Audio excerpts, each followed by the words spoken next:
So RTB, real-time bidding, it would just seem to be sort of a no-brainer that this would be a growing aspect of the online video arena, but there's still a lot of bumps, and it's still kind of a perplexing issue. You know, we've all seen the figures. There was a recent study by Forrester predicting that by next year, RTB will account for 25% of all spending in online video. That seems pretty ambitious. Of course, I should mention the report was commissioned by Spot Exchange, which has an interest in RTB growing. So I have a premise that we could sort of start the conversation with that I sort of tipped off there. But let's go down the line. Introduce yourselves, let's say 90 seconds, and sort of let's say there's an RTB ecosystem. Where do each of you fit within that? It's an interesting question. I'm Mike Finnegan, Director of Product Development at Xaxis. Thanks for having me today. In the ecosystem of RTB, I think where Xaxis stands right now, we're not engaging heavily with RTB, only because I don't necessarily think there's a need to just yet. It appears that a lot of video inventory is still bought and sold on a guaranteed basis, and if it's not on a guaranteed basis, I think we're looking more towards the programmatic way to transact with video, not necessarily have to participate in an auction-based environment. So that's my position for now. Thanks. Ed Haslam. I run marketing at Yumi. Yumi's a video advertising technology company. We have an ad management platform that helps people, publishers and app developers, make money off their inventory. And then we have an ad serving platform that helps brands reach the audiences across those aggregated publishers. Shorthand vernacular is it's a video ad network. So in the RTB ecosystem, we sit right on the periphery of it. We also do not engage right now directly in any RTB for many of the same reasons Mike just said, and also just because of the campaign objectives for some of our major brands and our relationships with publishers is just not making a whole lot of sense right now. Not to say that it won't in the future. Matthew Kramer. I am the Director of Video and TV Products for Acumen Media, part of Omnicom. I think that where we sit, we're actually changing quite a bit, but I think our latest and greatest efforts are sort of bringing on the Nielsen, OCR, XCR reporting, and really trying to figure out how do we move the needle in terms of getting large TV advertisers to start shifting more of their budgets away from TV and into online video. And yeah, so that's where we're sitting right now. Gary Milner, Director of Digital Marketing globally for Lenovo.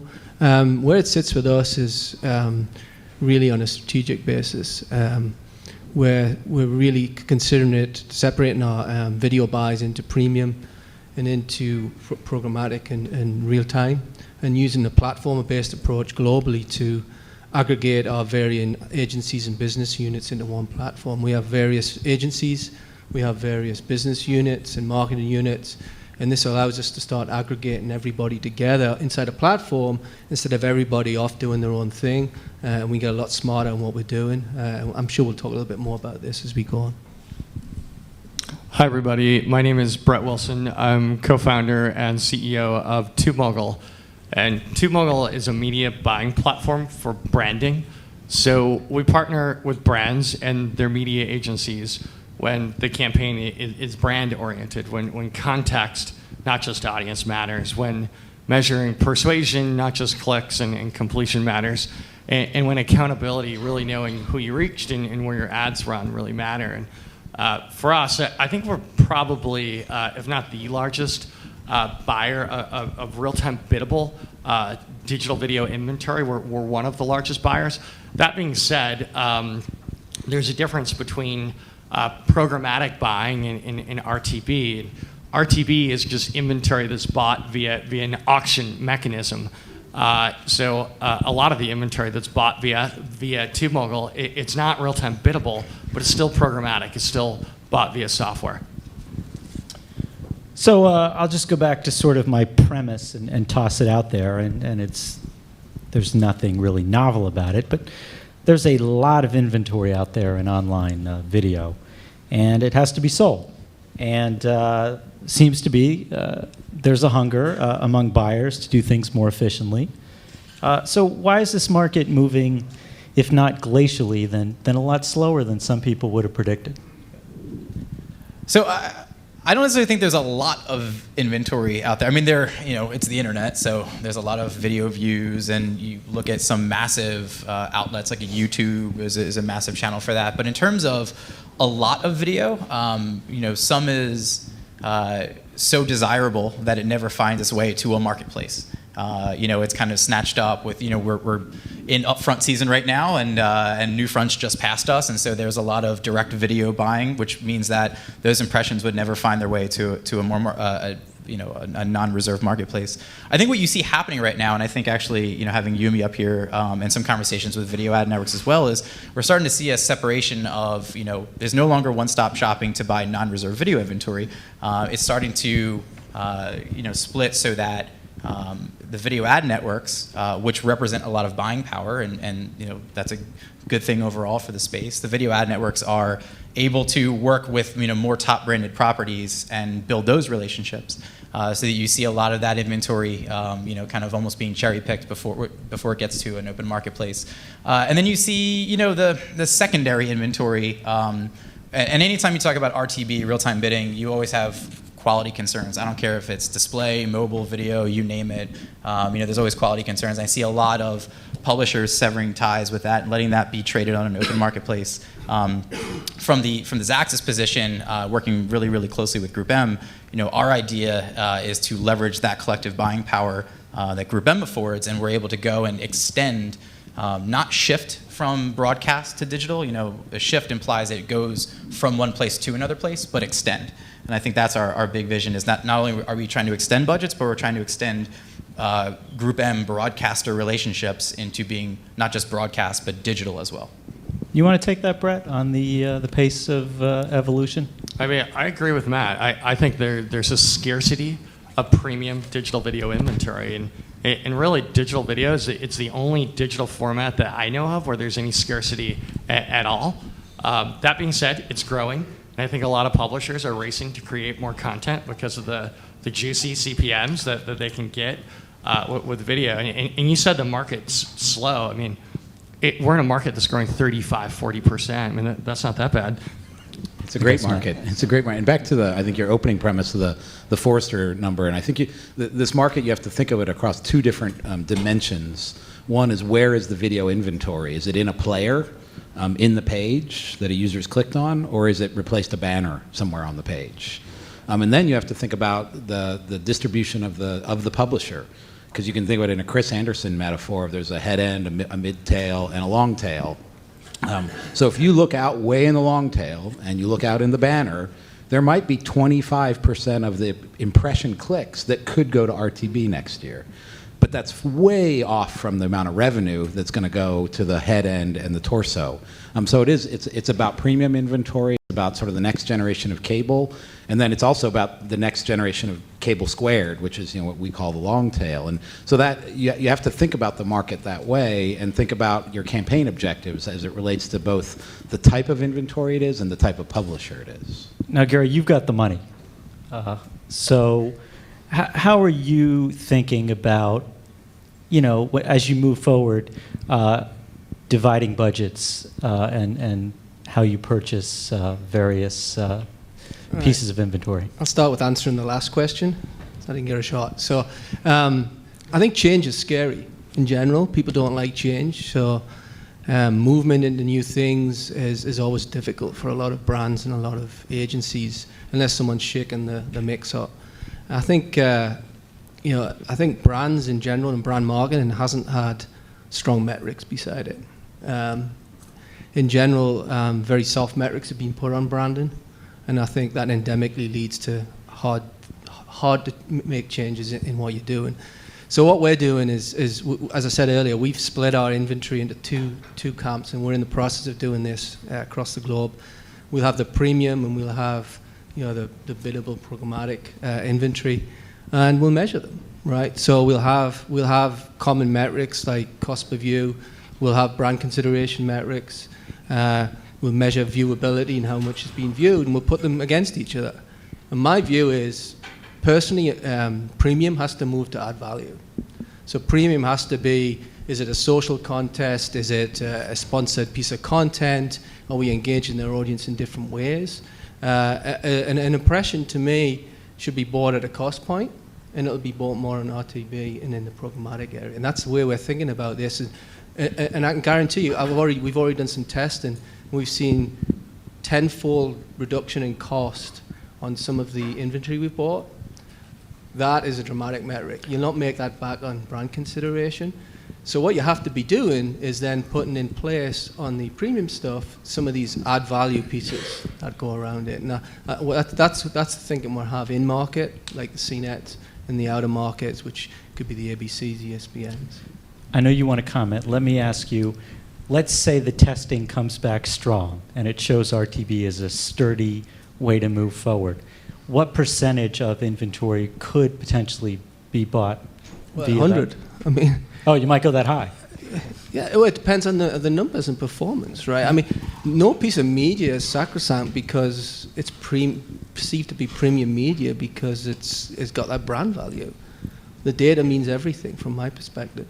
Well, there's things like environment and things of that nature, no? I don't know what that means. I mean, I could go on to AOL.com and there could be a Home Depot repair ad running next to this terrible tragedy that's gone. That's a wrong environment, but in a premium context, right? Matthew, I want to get to you, but are you saying an impression is an impression is an impression?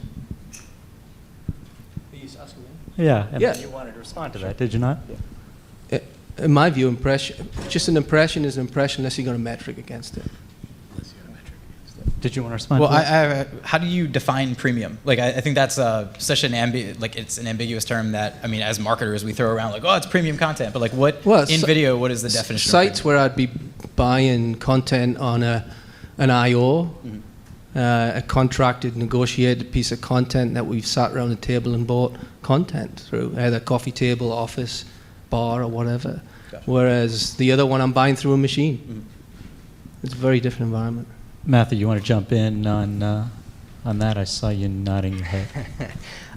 Well, I fundamentally don't believe that, a GRP is a GRP or is a GRP or an impression is an impression. I think that, there is a difference. I don't think that even if everything could go towards RTB, I don't think it would, right? I think that, it will never replace completely contextual buying, nor do I think it should in any of the media channels. And I think that, this whole question kind of comes back to, how do we define quality? And I don't know if anyone has really come up with a great answer on that yet. I think in the TV world and the magazine world, it's very well defined, mainly because they've been around for decades, right? So the way that we look at it, or the way I look at it at Acuin, is to say to our clients that if it's a premium publisher on the offline side, then I'm considering to be premium on the online side. So even if you have something like an AOL where they have really good curated TV content, I consider that to be premium content. Sure. And the fact is that you have quality within your FEPs or your long form video, but unfortunately that is a very small portion of the videos that are being viewed every day. It's about, I think 5% was one of the last statistics I saw. So that means that we have to start looking at things in terms of what about short form, and what is the value of short form to the advertisers out there. Yeah, I mean, I think you guys are actually saying the same thing that you're saying you're not saying it, because I think it's about standards, right? Because I think the programmatic requires IAB standards, standard pre-roll that you can distribute wide and get scale, in which case an impression is an impression.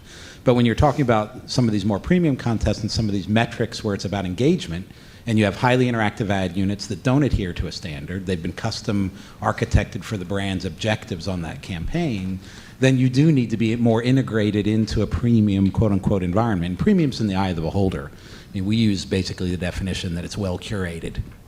Somebody has curated that content, approved that content, and then the brand has had an engagement, has had a conversation, and then you're essentially you're putting in place inventory and an experience that's beyond a standard IAB pre-roll that has some of these elements and metrics that are important to innovation. Because in the end, the digital platform is an innovation platform in addition to being a scale platform. And I think that's another way to think about it is there will always be innovation. That innovation will probably not be necessarily programmatic or RTB-able at scale. But the stuff that was innovation last year is standards this year and can be programmatic or RTB-able.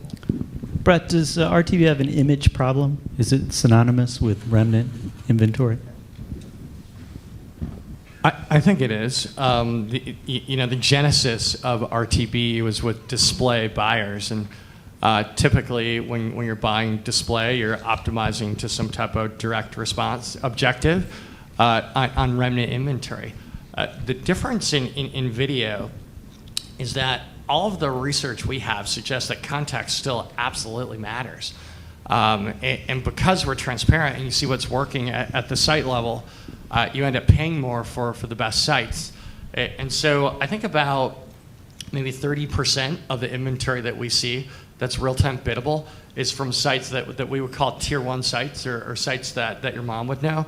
And that's the sector that's growing the fastest as well. So yes, it does have an image problem, but it's not always true. And remember, you can pick and choose what you want to buy. You don't have to buy everything that's out there. That's part of the beauty of RTB is you get to see what you're buying before you buy it. Gary, are campaign objectives different with RTB than other ways to buy? No, well, I think I said earlier, we're trying to put similar metrics in place across what we see. We talked about premium and the programmatic buying, and we're looking at cost per view, we're looking at brand lift, we're looking at view time, and we will look at click-through. Have you seen any initial metrics that give you confidence that? Well, we've done some tests. We're still way to go on the consideration metric and measuring that in real time, but and just in terms of cost and view time and cost per click and view traffic, we've seen tenfold reduction in cost, maintain viewability, and actually getting more traffic. Gary, what I like about your approach, and I feel like we just don't see enough of, is you're kind of challenging these sacred cows that we have. And I'm in a lot of meetings where buyers say, well, we only buy full episode players. You call them FEPs earlier. And you say, well, why? And they say, well, it feels the most like TV. And you say, well, does it work better? And they say, I don't know. You say, does it cost more? Yes, absolutely. So, but by kind of breaking them out and applying the same metrics across different buckets of the buy, I think you've got a good chance of answering some of those questions. Matt, you're nothing short of chuckling over there. Amen. I think I'm a firm. I come from the TV side. Even quite recently, I find it funny that you asked the question about, is RTB sort of looked down upon, or, I come from the DRTV world, so I was always the black sheep of the TV world, right? Now I feel like I don't know, sometimes I walk into a room, I think I might be the devil, the way that people look at me. I think part of the problem of being like a trading desk, whatever we're going to call ourselves, is that even internally at Omnicom, we're sometimes seen as an inside vendor, right? So that's not a great position to be in sometimes. But I do think, look, last year, TV was a $70 billion ad industry, right? The way that you're going to move those dollars, that's the big piece of the pie. So the way that you're going to move those dollars away from TV and into online video is really by giving them the metrics that they need, that common point of value, which is the GRP for them, and looking at things not only from a CPM standpoint, but from a cost per point standpoint. I think if we can do that, I think that we will see a lot of growth in this year's, even in the RTB world. I want to get back to that, but you guys have, at Group M at large, have more money to spend than anyone. So thank you. Yeah, well, it seems about right. So vis-a-vis what he was saying, how are you looked upon internally And, you know, with all that clout, how does that affect how RTB is viewed within your company? Yeah, that's a great question. I think RTB display or I should say programmatic display has paved a good path for the approach that Xaxis should take, specifically programmatic, not necessarily RTB, although RTB is a component of it, when we get deeper into video.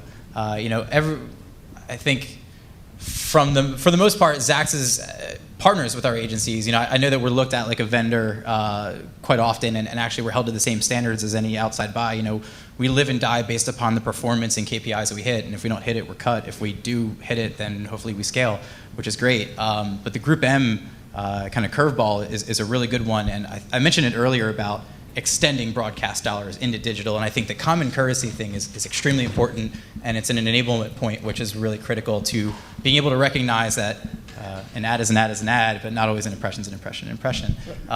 You know, our goal is to make it so that we can plan seamlessly across both broadcast and digital, and we're trying to get Xaxis into a position where we are looked at as the digital extension of broadcast campaigns by making really, really strong relationships with the broadcasters, with the big digital warehouses of video advertising opportunities, and just making sure that we have those relationships in place. You have a challenger over there. I'm just the GRPs, right?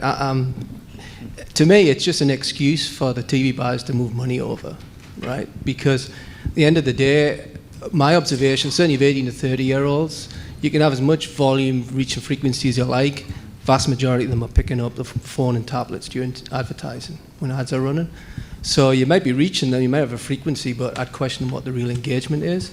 But when you actually look at online video, most times you're measuring how much people is actually viewing it. And even if they're not looking at it, they've got the sound on. So if you're going to go and watch a piece of content in ESPN Sports, you're there to watch the content, right? So even if you look away when the ad comes on, you're still hearing the message. So what you then have got is a challenge for the creative department, and I've said this to Sachi, is, you know, think about the first 5 seconds on YouTube. What's your branding impact on that? What's your sound impact online? Each of these mediums needs different ways to think about how you get in front of your audience and brand yourself differently. It's a very different environment than running a 30-second spot in the traditional way. But yeah, so to your point though, isn't it a good thing if TV dollars move Absolutely, over? yeah. But I think it's funny. With this market's growing at 30 to 35%, as Brett said, you know, basically by cannibalizing other digital channels, right? If we successfully, as Matt says, start to move dollars or coincidentally plan dollars, whatever vernacular you want to use, this market could be growing at 50 or 60% or more, right? And I think that the challenge back to the RTB thing in the planning phase, because we do a lot of work with Nielsen's IMS Clear Decisions, their fused media planning tool, is you have to pre-allocate in the digital, know where you're going to be running.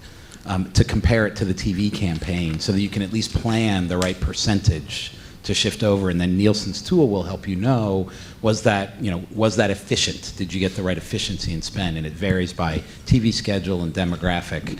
Then you go back to the common metrics of then doing TV-like guarantees, where you're doing TCPMs and you're using OCR or VCE to audience comp, which is also a big trend, which is a whole other panel for this type of event. Then you go to the IAG like brand uplift metrics and compare across and say, and you can do all three of these things with the tools we have in place today. The wrinkle comes, which is a question coming up soon, on multi-screen, because really digital video is not just online. So if I could just sort of go back, I find this a little fascinating, and if I'm off base, tell me. So you're part of Group M. So presumably when they have a major client who's out there looking for an agency, you guys engage in a pitch, and I assume perhaps one of the things Group M brings to the market to sell a prospective client is what you guys do. Right. But you have a prospective client potentially over here who seems to take a divergent view from what you're offering. Right. So you're going to turn away his business? Well, I think it's just about finding commonalities in what their goals are, and also I think Group M and Nielsen have had a very long-standing relationship for a very, very long time, and it's the currency by which we measure, plan, and move forward against. And so, I think that's more of a philosophical question about, we're the biggest TV buyer in the world. I think we're doing something right, which is great. I think we'd love to understand what the goals are for a Lenovo campaign and how that would make sense. But I don't think they're up for review yet. Matthew, but they're already working with WPP anyway, so they're all part of the family. you gonna participate in the pitch? Sure. Why not? No, I mean, look, OCR is not for everyone. I think that's very apparent, and depending on the goals and the audience, sometimes, right? So I wouldn't say that this is a fix-all scenario with Nielsen entering the space. But what I think all I'm saying is that for many, many years, I've been hearing people say, why aren't more dollars flowing into online video? We know that the audiences are there. Specifically, if you're trying to reach the holy grail of TV, which is the adults 18 to 34, right? They have always been very difficult to reach through television. So we know they're online. But I just think that OCR is something that really helps a lot of TV folks get over that barrier. It's a transition. I can't tell if we're talking about GRPs or Zaxxas, but the thing I like about the GRP metric, forget about the TV part, is it presumes that there's a validator that validates the audience that you reached. And I feel like before Nielsen and Comscore launched their GRP products, you're often validating whether or not you reach the audience with the media source or with the vendor, and they'd say, yep, you hit males 18 to 34. So I think having a Nielsen or a Comscore involved takes a lot of the hocus pocus out of buying media. Or is there a potential slowdown coming from the fact that Publicis now seems to like Comscore and others seem to like OCR? Is that going to slow anything down? Healthy competition. Yeah. I mean, it's the same, who do you pick your technology stack? Are you Google stack? Do you still work with Atlas or MediaMind? I mean, it's just. But if we're talking about source apples to apples accelerating a market, Right.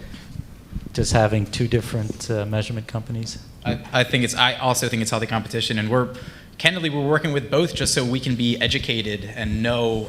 We'll always. If a buyer has if an agency and an advertiser have a preference, that's not a problem with us. I mean, if you ask for our default opinion, we'll give our default opinion, and but we're amiable. As a media rep, they make my life hell because I comp different against them, right? So I've got to comp well against both. So it makes my life harder, but I think it's good for the marketplace. Yeah. Gary, have you done any work with private exchanges? We've just started, actually. So we're currently talking to a number of opportunities to put private exchanges inside the platform we're working with. The reason for that is twofold. It gives us access to some inventory that would normally go off in the exchanges. The other thing is we've got different business units. So we've got a B2B unit, we've got an e-com unit, we've got a branding unit. So they can then tap into this inventory and buy it as and when budgets are there across a number of partners we put in. So that's very early days for us, but we just started the conversation off. Matthew, you have a take on where private exchanges may go moving forward? It's definitely something that's on our radar. I think part of the problem I think with RTB and is getting your hands on some of this premium inventory, right? And so I think one of the ways of doing that is obviously that effort. So I think it's going to become definitely part of every trading desk's initiatives for this year and definitely moving forward. Mike, is there a tipping point where this premium inventory starts to move into the RTB space, or is that not going to happen? Well, I have no crystal ball, but I think the demand for higher quality TV-like, well-lit, desirable video inventory will be bought before it ever makes its way pretty much all down the hops to an RTB exchange. For now, I think the things that are going to unlock it is really about the mobile space. I think as 4G LTE continues to enable devices to be faster, to consume higher quality content, you're going to find more inventory. It's going to create more opportunities in both tablet and mobile. And when that happens, I think so much inventory will then demand more ways to fulfill that delivery. Anyone want to take a stab at the publisher perspective on RTB?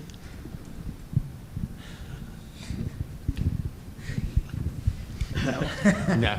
I think many publishers would tell you that they're making more money. I think they tell you that they like the opportunity to sell standardized ad units without having to pay an expensive sales force. I think many would tell you that programmatic doesn't equal RTB. So publishers are doing deals with advertisers, but the advertiser says, well, I'm going to pay you this CPM, this fixed CPM, but I still want to access your media through my software because I want to be able to frequency cap across my entire buy, and I want to use data. So I think from that perspective, I actually think it's going to be a big year for private exchanges, which all it is it's a deal between an advertiser and a publisher with some pipes in between, some software in between. So the inventory is not really real-time biddable. Yeah, and I think back to your question, I think you have to break out the inventory type and the publisher type, right? So again, if it's in banner, if it's in the torso or the long tail, there's a lot of opportunity. I think if you're embracing the new fronts and the premium head-end stuff, that's going to get in the way of RTB, and the publishers just won't embrace that part. As long as that kind of buying and selling is going on, where they can pre-sell and be locked in and know they're going to make that revenue and play on scarcity, which we talked about earlier, it's just not a marketplace for the world of RTB from a publisher perspective. What about viewability in online video? Where do we stand with that? Anyone want to take that jump off? Yeah, I'll jump on that first because we have a big stance on that. So one of the things that we do different from some of the other sort of perspectives is we embed an SDK in every piece of inventory we have. So there's some software, and in a way it's a sensor that's acting on behalf of our brand safety. And that software is actually detecting viewability and messaging viewability back. It's detecting brand safety violations. It's detecting player size. It's detecting autoplay. All the things that these premium advertisers, the Ad Age 100, care about. So that, by its nature, is proprietary, right? Because it's software we wrote and we got it embedded, so it's sort of anti-standards like. But it also embraces this fear that some of the TV people have that the internet's not a safe place. Think of it as sort of the first days of virus detection to make people feel it was okay to have a PC and be online. So I think viewability is really critical. Brand safety in general is super critical as it relates to TV people embracing the internet as a safe place to advertise. So we're very, very bullish on that point of view. Gary, you want to jump in on that?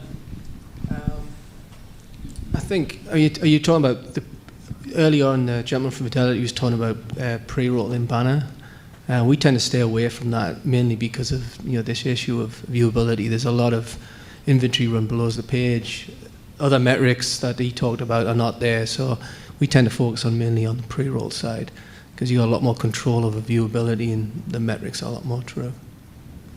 See, we think that things like viewability, I think it's great that Yumi has a viewability solution and Tremor has a viewability solution and Adapt, but I think when you're only buying a slice of your media through any one of those entities, and you want to just know what's viewable across my entire buy.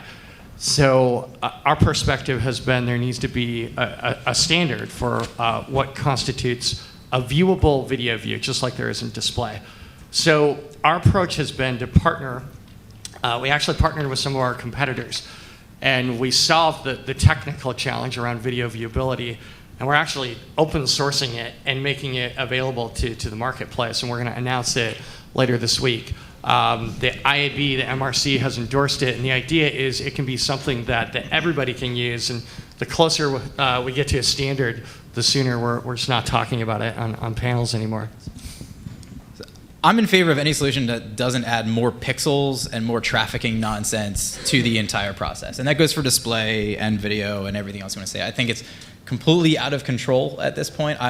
If it's a standard that solves it, if it's seamless technology that solves it, I think more dollars will shift. And exactly as you said, when people embrace the internet as a valid channel for video-based advertising, and that's not going to happen if we continue to monetize content that's not of good quality.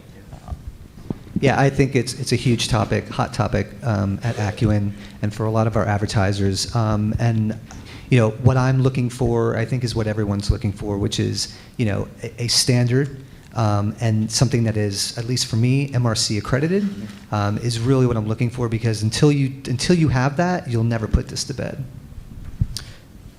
I want to go back to autoplay.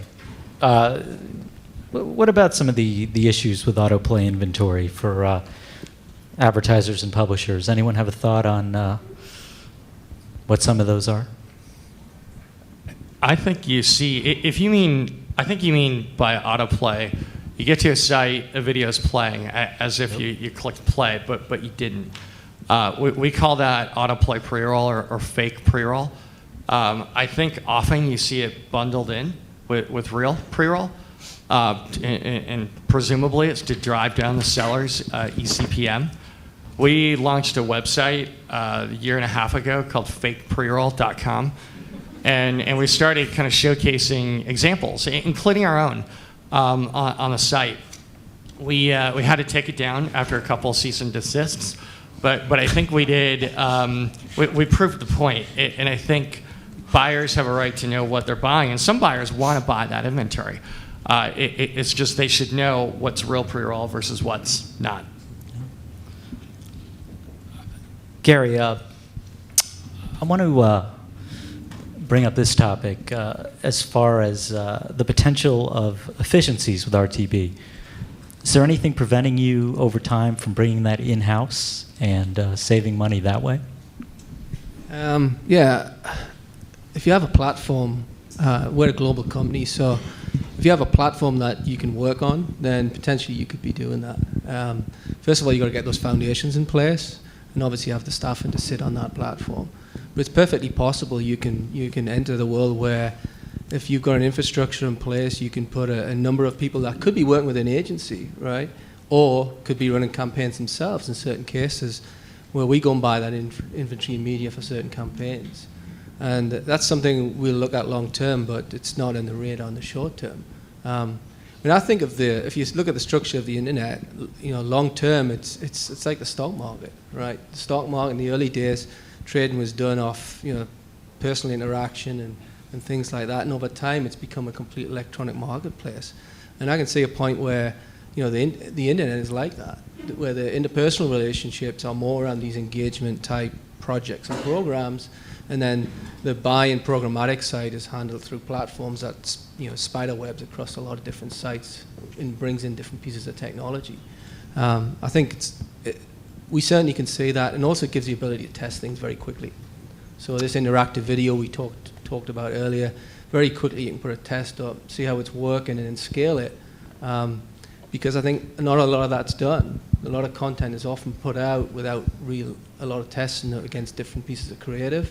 Without any optimization done it. So I think there's a lot of benefits to a platform that can be had, not just with an agency, but run internally as well. Matthew, is that bad news that he's saying that? No, again, healthy competition, right? No, I don't think so. I think that a lot of time and money is spent at the agencies, to power these things for all the analytics and all the third-party data. And I think that the reality is that at some point the IBMs of the world could decide that they want to get in the media business. So I think that we have to stay competitive, and we welcome the challenge. Well, I know Enron once tried to get involved in media trading, so maybe that helps you out. Did you see Skilling's getting out, by the way? I did. Do we have any questions? You do. Yeah, we could take questions now. We have questions for just a few minutes before we go on to the next panel. Anyone have one? Do we have any questions? There's one. Hold on. Stand up.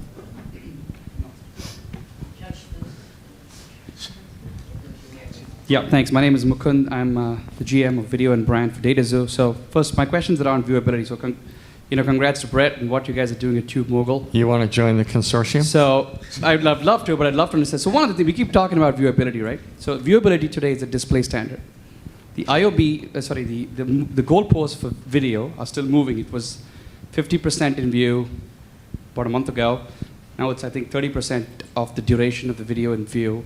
it's a shifting definition. So when we talk about viewability, I would really like to understand what the panelists think viewability is for video, because today a firm definition is only for display. But even that, IAB will tell you is still working because they haven't figured everything out. We're here for you, so anyone want to take that? I think our approach has been not to define a standard, that we'll leave that up to the IAB and the MRC, but to provide technology that helps people understand how many pixels were in view and how long do people watch, and then let the industry consolidate around a standard. Yeah, my point of view on it is it's brand or agency specific, right? So it should be parameterized. So one person's definition of viewability doesn't equal another's. Therefore, you have to be able to tell them. They should be able to set parameters for you, saying it needs to be in view some percentage of time and it needs to be 100% in the viewport. Or maybe they say, oh, it only needs to be 50% in the viewport and only for the first 30 seconds. And you should be able to enforce that and then and not count that impression if that standard falls below as defined by the campaign. So it's a campaign parameter. So, just quickly on this, since there is no standard for viewability right now, it's very much of a buyer beware kind of thing, just to have savvy buyers at the helm when making these decisions. And we went through, I wouldn't say a vetting process, but more of like an exploratory process about what is the viewability issue with video right now, and working with two separate competitive video technology companies, not represented on the panel today, but that's fine. The issue came down that there's large, medium, and small size players just really by the pixel width. The problem is really isolated with small players. It really is. Over 80% of large and medium players are within view. And it's, people buy small players for one of two reasons. Number one, it's in-banner video and they want a cheap CPM. And cheap CPMs do not equal quality at all, especially in video. Or number two, it's autoplay right rail less than 350 pixels wide. So that's, in summary, your problem is really with the small players, and for any buyers out there, have those conversations with who you're going to buy from, with your publishing partners, and it's rather straight and straightforward. We have a minute and a half. Is there one more question? There's a microphone coming to you. Jed Kelly, Oppenheimer. Just want to touch on, do you guys think that mobile video would be more conducive to like a real-time bidding platform? Great question. Yeah, yes and no, just under all the same caveats as we said in general. So there's going to be great mobile environments that are quote-unquote premium. They'll have innovative ad units, and then there'll be mobile environments where it's not so.